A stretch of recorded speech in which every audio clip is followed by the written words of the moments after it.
class 9 ৰ অনুশীলনী 2.5 ৰ পৰা এতিয়া আমি কোৱেশ্চন নম্বৰ 4 টো সমাধান কৰিম কোৱেশ্চন নম্বৰ 4 টো আমাক দিছে উপযুক্ত অভেদ ব্যৱহাৰ কৰি তলৰ ৰাশিবোৰ বিস্তাৰ কৰা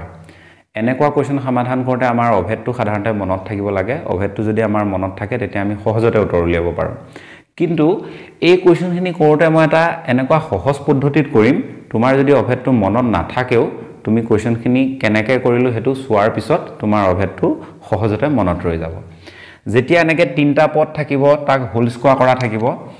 এই কোৱেশ্চনটো সমাধান কৰোঁতে আমি কি কৰিম প্ৰতিটোকে এবাৰ এবাৰ হোল স্কয়াৰ কৰিম মানে এনেকে x square plus 2y whole square plus 4z whole square প্ৰতিটোকে আমি হোল স্কয়াৰ কৰিলো যেতিয়া এনেকুৱা তিনটা পদ থাকি হোল স্কয়াৰ থাকিব তেতিয়া আমি এনেকে প্ৰথমে কৰিম তাৰ পিছত আমি কি কৰিম প্লাস 2 ইনটু এই প্ৰথমৰ যি দুটা পদ আছে এই দুটাক পূৰণ কৰি দিম 2 লগত x into কি আছে 2y আছে plus 2 into next আমি কি কৰিম এই দুটাক আমি পূৰণ কৰি দিম 2y into 4z আছে 4z next আমি কি কৰিম plus 2 into এই দুটাক পূৰণ কৰিলো এই দুটাকো পূৰণ কৰিলো আমি এই দুটাক পূৰণ কৰা নাই এটুকে পূৰণ কৰি দিম এতিয়া x into 4z ইয়াত সোয়া ইয়াত তিনটা পদ আছে সো 2 থকা তিনটা পদ হ'ব মানে 2 এ পূৰণ কৰা তিনটা পদ হ'ব এটা দুটা তিনটা আৰু স্কয়াৰ থকাও তিনটা পদ হ'ব কাৰণ ইয়াত তিনটা পদ আছে এনেকে আমি আইডিয়া কৈ মনত ৰাখিব পাৰো এতিয়া ইয়াত আমি কোনটো অভেদ ব্যৱহাৰ কৰিলো ইয়াত আমি অভেদ ব্যৱহাৰ কৰিলো a + b + c whole square সমান a square + b square + c square + 2 into a into b plus 2 into b into c plus 2 into c into a বা আমি এটো a into c বুলিও লিখিব পাৰো a into c এনেকেও লিখিব পাৰো এই তিনটা যেতিয়া হোল স্কয়াৰ হৈ থাকে তাৰ সমান আমি এইখিনি লিখিব পাৰো ঠিক তেনে ধৰণে ইয়াতো তিনটা পদ হোল স্কয়াৰ হৈ আছে তাৰ সমান আমি এইখিনি লিখিব পাৰো এইখিনি আমি অলপ সমাধান কৰি দিলে আমাৰ উত্তৰটো হৈ যাব কি সমাধান কৰিম x স্কয়াৰ হোল স্কয়াৰ মানে x স্কয়াৰ হোল স্কয়াৰ হ'ব প্লাস 2y হোল স্কয়াৰ মানে 2 কো স্কয়াৰ কৰিব লাগিব y কো স্কয়াৰ কৰিব লাগিব 2 কো স্কয়াৰ কৰিলে 4 হ'ব y কো স্কয়াৰ কৰিলে y স্কয়াৰ হ'ব প্লাস 4 ক স্কয়াৰ কৰিলে 16 হ'ব আৰু z ক স্কয়াৰ কৰিলে z স্কয়াৰ হ'ব প্লাস 2 into 2 কৰিলে 4 হ'ব x into y হ'ব মানে 4x into y plus 2 into 2 কৰিলে 4 into 4 কৰিলে 16 yz হ'ব 16yz হ'ব প্লাস এইগিটা পূৰণ কৰি দিম 2 4 গুণ কিমান 8xz হ'ব 8xz ইয়াক যদি আমি বিস্তাৰিত কৰো তেতিয়া এটো উত্তৰ ওলাব বিস্তাৰিত মানে কি বহল কৰা ডাঙৰ কৰা ইয়াক আমি ডাঙৰ কৰি দিলো এটো ইয়াৰ উত্তৰ ওলালে গতিকে ইয়াত আমি কোনটো অভেদ ব্যৱহাৰ কৰিলো ইয়াত আমি এটো অভেদ ব্যৱহাৰ কৰিলো পাছলে আমি যিমানখিনি অংক কৰিম অংকখিনি কৰোতে আমি অভেদটো বাৰে বাৰে লিখি নাথাকো আমি এটা সহজ পদ্ধতিত কৰি যাম আমাৰ অভেদটো অটোমেটিক্যালি মনত ৰৈ যাব মানে 3-4টা কোৱেশ্চন তুমি সলভ কৰা মেথডটো দেখিলে তোমাৰ আইডিয়া হৈ যাব যে এনেকে তিনটা পদ থাকি যদি হোল স্কয়াৰ থাকে মানে তেনেকুৱা কোৱেশ্চন কেনেকৈ সমাধান কৰিব লাগে হেতু তোমাৰ অটোমেটিক্যালি মনত ৰৈ যাব আৰু হেতু তুমি কেতিয়াও পাহৰি নোযোৱা এই কোৱেশ্চনটো সমাধান কৰোতে মই প্ৰায় ব্ৰেকেট ব্যৱহাৰ কৰিছো ব্ৰেকেটটো ব্যৱহাৰ আমি কিয় কৰিব লাগে কাৰণ কিছুমান কোৱেশ্চনত এনেকে মাইনাস থাকিব এতিয়া ধৰি লোৱা কোৱেশ্চন নম্বৰ 2 এটোত ইয়াত মাইনাস আছে যদি তুমি ব্ৰেকেটটো ব্যৱহাৰ কৰা অভ্যাসটো লগোৱা তেতিয়া এই মাইনাস চিনটোৰ কাৰণে তোমাৰ কোৱেশ্চনটোৰ যেটো সমাধান হ'ব সমাধানটো কেতিয়াও ভুল নহয় 2 নম্বৰ কোৱেশ্চনটো কৰোতে তুমি বুজি পাই যাবা ব্ৰেকেটটো আমি কিয় দিব লাগে মানে যদি আমি ব্ৰেকেট দিও মাইনাস থাকিলে আমাৰ ভুল নহব তেতিয়া এতিয়া আমি কোৱেশ্চন নম্বৰ 2 টো কৰিম প্ৰথমে আমি কি কৰিব লাগিব প্ৰতিটো পদকে হোল স্কয়াৰ কৰি লিখিব লাগিব এনেকে আমি হোল স্কয়াৰ কৰি লিখিম twice x টো প্লাসত আছে ইয়াত আমি এনেকে প্লাসত লিখিম z টো প্লাসত আছে আমি এনেকে প্লাসত লিখিম y টো মাইনাসত আছে ইয়াক আমি এনেকে মাইনাসত লিখিম নেক্সট আমি কি লিখিব লাগিব প্লাস 2 ইনটু প্ৰথমৰ পদটোৱে দ্বিতীয় পদটোৱে পূৰণ কৰি লিখিব লাগিব প্ৰথমতে কি আছে twice x আছে দ্বিতীয়তে কি আছে মাইনাছ y আছে মাইনাছ y ইয়াৰ মাজত আমি পূৰণ চিন দিবও পাৰো নিদিবও পাৰো যদিও আমি নিদু তথাপিও আমাৰ ভুল নহয় যদি আমি ইচ্ছা কৰো দিব পাৰো এনেকে পূৰণ মাইনাছ y এনেকে লিখিব পাৰো প্লাস নেক্সট আমি লিখিম 2 ইনটু এই দুটা পদক আমি পূৰণ কৰি লিখিম মানে আমি এনেকে লিখিম মাইনাছ y ইনটু z এনেকে লিখিম নেক্সট আমি কি লিখিব লাগিব এই দুটা পদক আমি এবাৰ লিখিলো এই দুটাক আমি এবাৰ 2 লগত পূৰণ কৰি লিখিলো মানে এই দুটাক আমি 2 লগত পূৰণ কৰি লিখোতে এটো পালো এই দুটাক 2 লগত পূৰণ কৰোতে এটো পালো এন্ড ফাইনালি আমি কি কৰিব লাগিব এই দুটাক আমি পূৰণ কৰা নাই গতিকে প্ৰথমটোৱে শেষৰটোকে আমি 2 লগত পূৰণ কৰিব লাগিব plus 2 into twice x into z এনেকে আমি লিখিব পাৰো এতিয়া এইখিনি সমাধান কৰি দিলে আমাৰ উত্তৰটো হৈ যাব 2 যদি আমি স্কয়াৰ কৰো 4 হ'ব x ক স্কয়াৰ কৰিলে x স্কয়াৰ হ'ব minus y whole square মানে কি minus y whole square সমান আমি লিখিব পাৰো minus y পূৰণ minus y a minus টো পূৰণ হৈ প্লাস হৈ যাব y হ'ব মানে প্লাস y আমি লিখিব পাৰো a প্লাস চিনটোৱে আগৰ প্লাস চিনটোৱে যদি পূৰণ হয় তেতিয়া কি হ'ব প্লাসে হ'ব এডখত হ'ব y স্কয়াৰ নেক্সট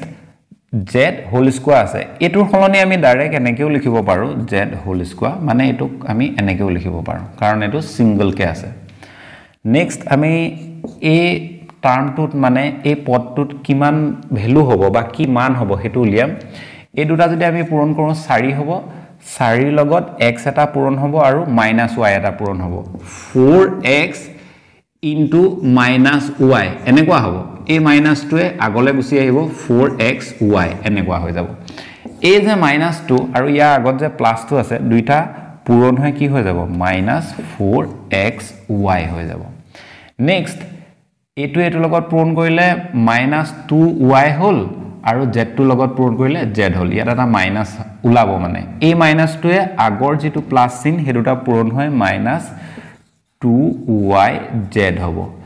নেক্সট ইয়াত গুটেকিটা প্লাসত আছে গটিকে 2 দুগুণ 4 আৰু 4xz হ'ব তো আমি লিখিব পাৰো 4xz এটো হ'ব ইয়াৰ বিস্তাৰ ফৰ্ম মানে ইয়াক বিস্তাৰ কৰিলে এটো আমি পাম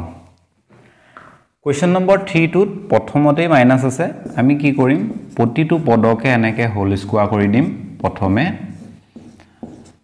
এটো পদ মাইনাসত আছে আমি লিখিম 2x এনেকে মাইনাস দি লিখিম 3y টো লিখিম 3y হোল স্কয়াৰ আৰু 2z whole square plus 2 into প্ৰথম দুটা পদক আমি পূৰণ কৰি লিখিব লাগে প্ৰথমটো আছে -2x দ্বিতীয়তে পদটো আছে 3 into y 3y plus next আমি কি কৰিব লাগে এই দুটাক পূৰণ কৰিব লাগে 2 লগত 2 into 3y into 2z plus 2 into এতিয়া আমি কি কৰিব লাগে প্ৰথমৰ যেটো পদ আৰু লাষ্টৰ যেটো পদ এই দুটাক আমি পূৰণ কৰি লিখিব লাগে 2 লগত প্ৰথমতে কি আছে -2x আছে আৰু লাষ্টত কি আছে 2z আছে এইকিটা আছে আমি এতিয়া সমাধান কৰি দিম আমাৰ উত্তৰটো ওলাই যাব -2x হোল স্কয়াৰ সমান আমি কিমান লিখিব পাৰো -2x হোল স্কয়াৰ সমান আমি লিখিব পাৰো এনেকুৱা দুটাৰ পূৰণ মানে -2x পূৰণ -2x মাইনাস ইনটু মাইনাস দুটা মাইনাস যেতিয়া আমি পূৰণ কৰিম কি হ'ব প্লাস হ'ব আৰু 2 এ 2 এ পূৰণ কৰিলে হ'ব 4 x x যদি আমি পূৰণ কৰো হৈ যাব x স্কয়াৰ মানে 4x স্কয়াৰ হ'ব প্লাস 3 ক স্কয়াৰ কৰিলে পাম 9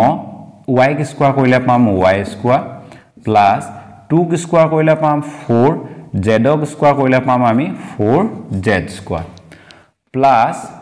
এটোৰ মানটো উলিয়াবলে প্ৰথমে আমি যিকিটা সংখ্যা আছে সংখ্যাকিটা পূৰণ কৰি লম 2 এ 2 এ যদি পূৰণ কৰো 4 হ'ব 4 লগত যদি আমি 3 পূৰণ কৰো কিমান হ'ব 12 হ'ব a মাইনাসটো 12 লগত থাকিব আৰু xy টো ইয়াৰ লগত পূৰণ হৈ থাকিব এই যে মাইনাসটো আছে এই মাইনাসটোৱে আগৰ প্লাসটোৰ লগত পূৰণ হৈ মাইনাস হৈ যাব plus into minus equal to আমি কিমান পাম -12xy হ'ব নেক্সট আমি এই কোণৰ ভ্যালু উলিয়াম গুটেকিটা প্লাসতে আছে কোনো চিন্তা নাই আমা এই দুটা পূৰণ কৰিলে 6 হ'ব 6 দুগুণ 12 হ'ব 12 yz হ'ব প্লাস 12 yz নেক্সট আমি ইয়াৰ ভ্যালুটো উলিয়াব লাগে ইয়াত এটা মাইনাস আছে এই মাইনাসটোৱে এই প্লাসটোক মাইনাস কৰি দিব 2 দুগুণ 4 4 দুগুণ কিমান হ'ব 8 হ'ব আৰু লগত xz হ'ব xz এটোৱে হ'ব ইয়াৰ উত্তৰ আমি পাছলে যেতিয়া কোৱেশ্চন আৰু সমাধান কৰিম তেতিয়া আমি যত মানে যুগত থাকিব পদবিলাক যেনেকে এটো যুগত আছে ইয়াক আমি ব্ৰেকেটৰ ভিতৰত নলও যদি হোল স্কয়াৰ থাকে তেতিয়া আমি এনেকে ব্ৰেকেটৰ ভিতৰত লম কিন্তু এটো যেহেতু প্লাসত আছে গতিকে ইয়াত আমি ব্ৰেকেটটো নিলিখো আৰু যেটো মাইনাস থাকে মাইনাসটোতে আমি ব্ৰেকেটটো লিখিম আৰু পাছৰ অংকখিনি যেতিয়া আমি কৰিম তেতিয়া মই কি ক'ব খুজিছো তুমি হেতু ভালকে বুজি পাই যাবা এতিয়া আমি কোৱেশ্চন নম্বৰ 4 টো সমাধান কৰিম প্ৰথমতে আমি এনেকুৱা কোৱেশ্চনত কি কৰিব লাগে প্ৰতিটো পদকে হোল স্কয়াৰ কৰিব লাগে এনেকে আমি হোল স্কয়াৰ কৰি দিব লাগে পদগিটা আমি ভিতৰত লিখিম এটো প্লাসত আছে সেই কাৰণে আমি 3a এনেকে লিখিম এটো মাইনাসত আছে এনেকে লিখিম আৰু এটো মাইনাসত আছে সো আমি এনেকে লিখিম প্লাস 2 ইনটু এই দুটা পদ আমি লিখিব লাগে ইয়াত মই অলপ আগতে কৈছিলো যিগিটা পদ প্লাসত থাকিব তাত আমি ব্ৰেকেটটো ইউজ নকৰো যদি এনেকে হোল স্কয়াৰ থাকে তেতিয়া আমি ব্ৰেকেটটো ইউজ কৰিম যদি হোল স্কয়াৰ নাথাকে তেতিয়া আমি ব্ৰেকেটটো ইউজ নকৰো তাৰ অৰ্থটো এটোৱে 3 এটো প্লাসত আছে গতিকে ইয়াত আমি ব্ৰেকেট ইউজ নকৰো কাৰণ আমি বহুত গিটা অংক কৰিলো আমাৰ এতিয়া অভ্যাস হৈ গৈছে 3 এটো আমি প্লাসত থকাৰ কাৰণে ডাইৰেক্ট এনেকে লিখিলো ব্ৰেকেটটো এতিয়া আমি এতিয়াৰ পৰা মানে আমি ব্ৰেকেটটো নিলিখো 3a ইনটু দ্বিতীয় পদটো মাইনাসত আছে মাইনাস থকাটো আমি কি কৰিব লাগিব ব্ৰেকেটটো লিখিব লাগিব নহলে আমাৰ ভুল হৈ যাব প্ৰথমতে আমি ইয়া লিখিলো প্ৰথম দুটা পদক 2 এ পূৰণ কৰি লিখিলো তাৰ পিছত আমি আকৌ 2 লগত পূৰণ কৰিম কোন দুটা পদক সেকেন্ড আৰু থাৰ্ড পদটো ইয়াত দুইটাই মাইনাসত আছে গতিকে আমি ব্ৰেকেট দিব লাগিব 7b ইনটু মাইনাস c তাৰ পিছত আমি লিখিম প্লাস 2 ইনটু এই দুটা পদ লিখিলো এই দুটা লিখিলো এতিয়া কোন দুটা থাকিলে এটোৱে থাকিলে এটো প্লাসত আছে গতিকে আমি ব্ৰেকেট ব্যৱহাৰ নকৰো 3a ইনটু লাষ্টৰ যেটো পদ হেতু মাইনাসত আছে ইয়াত আমি ব্ৰেকেট ব্যৱহাৰ কৰিম মাইনাস c এনেকে লিখি দিম এইখিনি আমি সলভ কৰি দিম আমাৰ উত্তৰটো ওলাই যাব 3 ক স্কয়াৰ কৰিলে 9 হ'ব a ক স্কয়াৰ কৰিলে a স্কয়াৰ হ'ব প্লাস যেতিয়া আমাৰ এনেকে হোল স্কয়াৰ থাকে এই ভিতৰৰ মাইনাসটো সদায় প্লাস হৈ যায় হেতু তুমি বেছিকে যেতিয়া অংকবিলাক কৰিবা তোমাৰ অভ্যাস হৈ যাব 7ক যেতিয়া আমি স্কয়াৰ কৰিম তেতিয়া কিমান পাম 49 হ'ব b ক স্কয়াৰ কৰিলে b স্কয়াৰ হ'ব ঠিক তেনে ধৰণে a মাইনাসটো স্কয়াৰ থকাৰ কাৰণে প্লাস হৈ যাব এই প্লাস চিনটো আমি লিখিম আৰু c স্কয়াৰ বুলি লিখিম ইয়াত মাইনাস আছে খাটিকে আমি ব্ৰেকেট দিছো যদি অকল এনেকে থাকিলে হেতেনে তেতিয়া এনেকে থাকিলে আমি অকল c স্কয়াৰ এনেকেও লিখিব পাৰো মানে এটো নিজৰ কথা ব্ৰেকেট দিয়া নিদিয়া গতিকে তেনেকেও আমি লিখিব পাৰো এতিয়া a মাইনাসটো স্কয়াৰটোৰ কাৰণে নাইকিয়া হৈ গল এতিয়া আমি এইখিনিৰ মানটো উলিয়াম এই গুটেখিনি যদি আমি চাও ইয়াত এটা মাইনাস আছে এই মাইনাসটোৱে এই প্লাসটোৰ লগত ডাইৰেক্ট পূৰণ হৈ কি হৈ যাব মাইনাস হৈ যাব এতিয়া আমি কি কৰিব লাগে যিবিলাক নাম্বাৰ থাকে নাম্বাৰ বিলাক পূৰণ কৰি ভ্যালুটো উলিয়াব লাগে 2 3 গুণ 6 6 7 গুণ কিমান হ'ব 42 42 আৰু এই যিবিলাক a b c কিবা কিবি থাকে হেবিলাক লগতে লিখি দিব লাগে a b 42 a b মানে এটা পূৰণ হৈ আছে নেক্সট ইয়াত যদি আমি চাও a মাইনাস দুটা পূৰণ হৈ গলে কি হ'ব প্লাস হৈ যাব a প্লাসটো ইয়াৰ লগত পূৰণ হলে কি হ'ব প্লাসে হ'ব গতিকে চিনটো ইয়াত আমি কি পাম প্লাসে পাম আৰু এই দুটা যদি আমি পূৰণ কৰো 14 হ'ব 14 আৰু এই দুটা লগত লগাই দিব লাগে bc 14 bc আহিব ভ্যালুটো নেক্সট ইয়াৰ ভ্যালুটো উলিয়াব লাগে ইয়াত এটা মাইনাস আছে এটা মাইনাস যদি থাকে তেতিয়া এই মাইনাসটোৱে আগৰ প্লাসটোৰ লগত পূৰণ হ'ব পূৰণ হলে এটো মাইনাস হৈ যাব প্লাস মাইনাস দুইটা পূৰণ হৈ মাইনাস হ'ব মানে এইখিনিৰ পৰা যেটো পদ ওলাব হেতু পদ মাইনাসত থাকিব সেই মাইনাস চিনটোৱে এই প্লাস চিনটোক মাইনাস কৰি দিব এই দুটাক যদি পূৰণ কৰো কিমান হ'ব 6 a c হৈ গল আমাৰ উত্তৰ এটো যদি আমি বিস্তাৰ ফৰ্মত লিখো তেতিয়া এইখিনি ইয়াৰ উত্তৰ ওলাব কোৱেশ্চন নম্বৰ 5 টোত আমাক দিছে -2x + 5y - 3z বহুত সহজ হয় আমি প্ৰতিটোকে হোল স্কয়াৰ কৰি দিব লাগে প্ৰথমে sin জি আছে সিনেৰ হৈতে আমি এনেকে হোল স্কয়াৰ কৰি দিম মানে -2x + 5y আৰু -3z নেক্সট আমি কি কৰিম +2 * প্ৰথমৰ দুটাক পূৰণ কৰিম -2x ইনটু এটো যেহেতু প্লাসত আছে গতিকে আমি এতিয়া ব্ৰ্যাকেট নাপাতো কাৰণ আমাৰ বহুত অভ্যাস কৰা হৈ গৈছে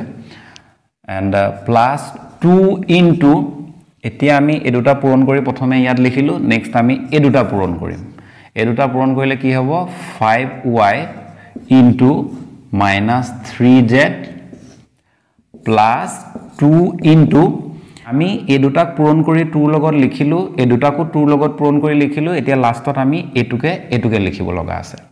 মানে আমি লিখিম -2x ইনটু -3z এই দুটাৰ মাজত যে মই পূৰণটো দিছো এই দুটা এনেকৈ ব্ৰেকেট দিওঁতে যে ইয়াত পূৰণ দিয়া নাই পূৰণ নিদিলেও পূৰণে বুজায় গতিকে এনেকৈ আমি লিখিব পাৰো এতিয়া এই মাইনাস টু হোল স্কয়াৰ কৰিলে প্লাস হৈ যাব 2 ক স্কয়াৰ কৰিলে 4 হ'ব x ক স্কয়াৰ কৰিলে x স্কয়াৰ হ'ব 5 ক স্কয়াৰ কৰিলে 25 হ'ব আৰু y ক স্কয়াৰ কৰিলে y স্কয়ার হ'ব প্লাস ইনটু ইয়াত বহিব নেক্সট a - 2 স্কয়ার কৰাৰ লগে লগে প্লাস হৈ যাব প্লাস ইনটু প্লাস কৰিলে প্লাসে হ'ব 3 ক স্কয়াৰ কৰিলে 9 হ'ব z ক স্কয়াৰ কৰিলে z স্কয়াৰ হ'ব তাৰ পিছত একনত কি মান ওলাই আমি চাও একনত প্ৰথমে আমি সংখ্যা কিটা পূৰণ কৰিম এটো পূৰণ কৰিলে 4 পাম এটো পূৰণ কৰিলে কিমান পাম 4 * 5 কৰিলে 20 হৈ যাব 20 আৰু ইয়াত x and y থাকিব x and y এই মাইনাস চিনটো ইয়াৰ লগত থাকিব এই মাইনাস চিনটোৱে এই প্লাস চিনটোৱে পূৰণ হৈ -20xy হৈ যাব আমি এনেকেও বুজিব পাৰো এই গুটেই জিগিটা পদ পূৰণ হৈ আছে তাত এটাত মাইনাস আছে এই মাইনাসটোৱে এই প্লাসটোৱে সদায় পূৰণ হৈ যাব পূৰণ হৈ গলে কি হ'ব এটো মাইনাস হ'ব অলপ মই তলত লিখি দিছো কাৰণ এই লাইনটো আছে যে ইয়াতে লিখি দিও মাইনাস এই মাইনাসটোৱে এই প্লাসটোৱে পূৰণ হৈ মাইনাস হৈ গল এতিয়া আমি সংখ্যা কিটা পূৰণ কৰিম 2 5 গুণ 10 10 * 3 কৰিলে 30 হৈ যাব 30 ইয়াত থাকিব y ইয়াত থাকিব z y z এতিয়া এটো পদৰ আমি মান উলিয়াব লাগে ইয়াত দুটা মাইনাস আছে মাইনাস দুটা পূৰণ হৈ গলে প্লাস হৈ যাব প্লাসৰ লগত প্লাসটো পূৰণ হলে প্লাসে ওলাব 2 2 গুণ 4 4 3 গুণ 12 12 x z এটো হৈ গল আমাৰ বিস্তাৰ ফৰ্ম ইয়াক বিস্তাৰ কৰিলে এটো ওলাব আমাৰ 1/4a minus 1/2b plus 1 whole square দেখিবলৈ অংকটো বহুত ডাঙৰ নিচিনা লাগিছে মানে ভয় লগা নিচিনা লাগিছে কিন্তু ইমান একো টান নহয় তেনে ইজি হ'ব এটো এটা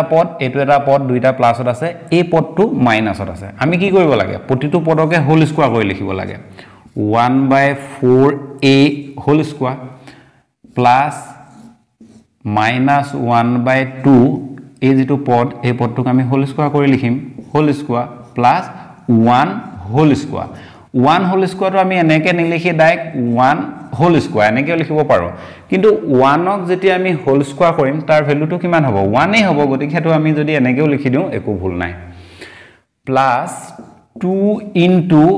আমি কি কৰিব লাগিব প্ৰথমটোৱে দ্বিতীয়টোৱে পূৰণ কৰিব লাগিব প্ৰথমটো প্লাসত আছে গতিকে আমি ব্ৰেকেট ইউজ নকৰো 1/4a পূৰণ দ্বিতীয়টো কিহত আছে মাইনাসত আছে মাইনাসত থাকিলে আমি ব্ৰেকেট ইউজ কৰিম -1/2b এনেকুৱা হল নেক্সট প্লাস 2 ইনটু নেক্সট আমি কি কৰিব লাগিব এটো পদে লিখিব লাগিব মানে -1/2b পূৰণ এটো পদ কিমান 1 প্লাস 2 ইনটু এতিয়া আমি কি কৰিব লাগিব প্ৰথমৰ পদটোৱে লাষ্টৰ পদটোৱে লিখিব লাগিব প্ৰথমৰ পদটো প্লাসত আছে লাষ্টটো প্লাসত আছে গতিকে আমাৰ একো অসুবিধা নাই আমি ডাইৰেক্ট 1/4a ইনটু 1 এনেকে লিখি দিম যেতিয়া আমাৰ ভালকে প্ৰেক্টিস হৈ যাব তেতিয়া আমি যত ব্ৰেকেট নালাগে হেবিলাক ঠাইত আমি ব্ৰেকেট নিদু যত লাগে ততহে আমি ব্ৰেকেটটো ইউজ কৰিম এতিয়া এইখিনি সমাধান কৰি দিলে আমাৰ উত্তৰটো হৈ যাব এতিয়া যদি আমি এই যে স্কয়াৰটো দিছে 1 ৰ কাৰণে স্কয়াৰ 4 ৰ কাৰণে স্কয়াৰ 1 ক স্কয়াৰ কৰিলে 1 এ হ'ব 4 ক স্কয়াৰ কৰিলে 16 হ'ব অলপ তলত লিখো কাৰণ হেতু লাইনৰ লগত লাগি যাব নহলে 1 ক স্কয়াৰ কৰিলে 1 হ'ব 4 ক স্কয়াৰ কৰিলে 16 হ'ব a ক স্কয়াৰ কৰিলে a স্কয়াৰ হ'ব প্লাস a - 2 স্কয়াৰ কৰাৰ লগে লগে প্লাস হৈ যাব 1 ক স্কয়াৰ কৰিলে 1 হ'ব 2 ক স্কয়াৰ কৰাৰ লগে লগে 4 হ'ব এই যেটো b টো ইয়াতে থাকিব আমি ইচ্ছা কৰিলে 1 এ b টোৱে পূৰণ কৰি b টো আমি এনেকে ওপৰটো লিখিব পাৰো কিন্তু আমাৰ যেটো উত্তৰটো তেনেকে নাই গতিকে আমি এনেকে লিখিম 1/4 * b তাৰপিছত প্লাছ 1টো আছে ইয়াক আমি এনেকৈ লিখি দিম প্লাছ 1 এই যিটো পদ হয় এই পদটোত ভ্যালু কিমান হ'ব মানে কি মান হ'ব সেইটো আমি প্ৰথমে উলিয়াম এই দুইটোৱে যদি আমি এই 4টোক কাটি দিও দুবাৰ যাব এই মাইনাসটোৱে ডাইৰেক্টলি আহি ইয়াৰ আগত যিটো প্লাস চিন আছে প্লাস চিনটোক মাইনাস কৰি দিব আমাৰ মাইনাস চিনটোৰ কাম আমি কৰি লৈছো এতিয়া অলৰেডি আৰু কিহৰ কাম আছে a টোৱে b টোৱে পূৰণ হলে কি হ'ব ab হ'ব আৰু ইয়াত ওপৰত 1 আছে ওপৰটোৱে ওপৰটোৰ লগত পূৰণ হ'ব সদায় ওপৰত 1 হ'ব আৰু তলৰটোৱে তলৰটোৰ লগত পূৰণ হ'ব মানে 2 এ পূৰণ হলে 4 হ'ব 1/4 ab আহিব ইয়াৰ সমান এটো পালো এতিয়া a পদটোৰ সমান উলিয়াম ইয়াত a মাইনাসটোৱে a প্লাসটোৰ লগত পূৰণ হৈ মাইনাস হৈ যাব a দুইটোৱে কেনসেল হৈ যাব কেনসেল হৈ যোৱা মাত্ৰ ইয়াত থাকিব b আৰু 1 এই দুটা মানে পূৰণ হ'ব b * 1 কৰিলে কি হ'ব b এ হ'ব প্লাস a দুইটোৱে এই সাইডক আমি কাটি দিব পাৰো 2 কৰি ওপৰত থাকিলে 1 তলত থাকিলে 2 গতিকে 1/2 a * 1 a লগত যদি আমি 1 পূৰণ কৰো কি পাম a পাম গতিকে এটোৱে আমাৰ বিস্তাৰ ফৰ্ম হৈ যাব ইয়াক যদি আমি বিস্তাৰ কৰো এটো ওলাব আমাৰ উত্তৰটো এই অনুশীলনীটোৰ বাকি যিখিনি কোৱেশ্চন আছিল গোটেই কোৱেশ্চনখিনি সমাধান কৰি মই আপলোড কৰি থৈছো যদি তুমি এটো ভিডিও চাই বুজি পাইছা বা তোমাৰ ভাল লাগিছে তেতিয়া তুমি বাকিখিনি কোৱেশ্চন চাব যদি ইচ্ছা কৰা তেতিয়া প্লেলিষ্টত গৈ তুমি চাব পাৰা